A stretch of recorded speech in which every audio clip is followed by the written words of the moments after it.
നിങ്ങളല്ലാതെ നിങ്ങളുടെ ടീമിൽ ആളുകൾ എത്ര പേര്, എല്ലാ കാര്യവും നിങ്ങളോട് ഒന്ന് ചോദിച്ചതിന് ശേഷം മാത്രമേ ഡിസിഷൻ എടുക്കാൻ കഴിയുള്ളൂ.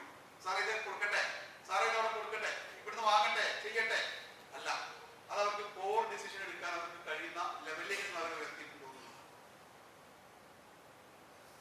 ഇന്നിപ്പോ ഞാൻ ഈ പ്രോഗ്രാമിന് ഇവിടെ വരാൻ കഴിഞ്ഞില്ലാന്ന് എന്തെങ്കിലും കാരണം എനിക്ക് നല്ല ഉറപ്പില്ല ഈ പ്രോഗ്രാം ഞാൻ ഇരിക്കുന്നതാണ്. ശരിയാണോ? ശരിയല്ലേ? ശരിയല്ലേ? നമ്മളങ്ങനെ നടത്തിയിട്ടില്ലേ? ഇല്ലേ? നമ്മളൊരു BA ബ്രാഞ്ച് എന്ന പ്രോഗ്രാം നടത്തി. അതിന്റെ മെയിൻ ഫാക്കൽറ്റി പ്രോഗ്രാമിന്റെ തൊട്ട് തലേ ദിവസം എന്ത് ചെയ്തു? വളരെ സിമ്പിളായിട്ട് നമ്മൾ ചെയ്തു. ഒരു സാധനം പോലും പ്രിപ്പയർ ആയിട്ടില്ല. പക്ഷെ കൊച്ചിയിലെ ഒരു വലിയ 5 സ്റ്റാർ ഹോട്ടലിൽ പിടിച്ചു വെച്ച ഒരുപാട് വലിയ ആളുകളുടെ മുന്നിൽ നമ്മളെ പരിപാടി വളരെ വൃത്തിയായിട്ട് ഒരാൾ പോലും അറിഞ്ഞിട്ടില്ല. ആ പ്രോഗ്രാമിന്റെ മെയിൻ സ്റ്റാഫ് അല്ലെങ്കിൽ മെയിൻ ആയിട്ടുള്ള അതിന്റെ ട്രെയിനർ വന്നിട്ടില്ല എന്നുള്ള ഒരാൾ പോലും അറിഞ്ഞില്ല.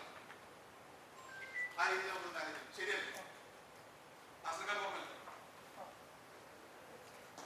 അപ്പൊ ആ രീതിയിൽ എന്ത് ചെയ്യാൻ പറ്റണം? നമ്മള് ഡിസിഷൻ മേക്കിംഗ് സ്കോർ R&D എന്താണ്? Research and development. അതിലെന്ത് കോൺട്രിബ്യൂഷൻ ആണ്? അതിന്റെ സ്കോർ എന്ന് പറയുന്നത് കോൺട്രിബ്യൂഷൻ ആണ്. ഒരു ആശയം.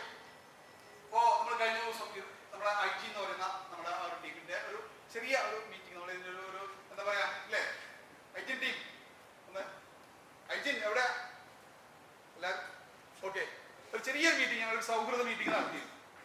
അപ്പം വെറുതെ ഒന്ന് ഞാൻ അവരോട് ചോദിച്ചു എന്താണ് നമുക്ക് ചെയ്യാൻ കഴിയുക. വളരെ സുന്ദരമായ ആശയങ്ങൾ അവരിന്ന് വന്നു. നമുക്ക് ഇങ്ങനെ ചെയ്യാം സാർ, നമുക്ക് ഈ രീതിയിലുള്ള കാര്യങ്ങൾ ചെയ്തു കഴിഞ്ഞാൽ, കാരണം അത് ഏറ്റവും നന്നായിട്ട് വരും ഇവരുടെ അടുത്താണ് പറഞ്ഞത്. പക്ഷെ അവർക്ക് പറയാനുള്ള ഒരു അറ്റ്മോസ്ഫിയർ നമ്മൾ ക്രിയേറ്റ് ചെയ്ത് കൊടുക്കണം സ്വാഭാവികമായിട്ടും. ഓക്കെ, അപ്പോ R&D സ്കോർ എത്ര ഉണ്ട് ഇതേപോലെ കുറെ കാര്യങ്ങൾ പറയുന്നുണ്ട്. ഞാനെല്ലാം പറയുന്നില്ല. ഓക്കെ, ഓരോന്നും നമുക്ക് സ്കോർ ഇട്ട് നോക്കാം. ഇത് ഉണ്ടാവുക എന്നുള്ളത് തന്നെയാണ് ഇത് മേക്ക് ചെയ്യാനുള്ള കാര്യം. ഓക്കെ, ഇതൊക്കെ പറഞ്ഞ സ്കോർ ഇട്ടില്ലല്ലോ, ഞാൻ എങ്ങനെ സാർ ഉണ്ടാക്കിയാൽ മതി, ഈ ഒരു സാധനം ചെയ്താൽ മതി, ഇനി കൊണ്ട് ഇംപ്ലിമെന്റ് ചെയ്താൽ മതി. അത് കഴിയുന്നില്ലെങ്കിൽ എന്നോട് എന്റെ തോന്നുള്ളൂ, ഞാൻ ചെയ്തോളൂ.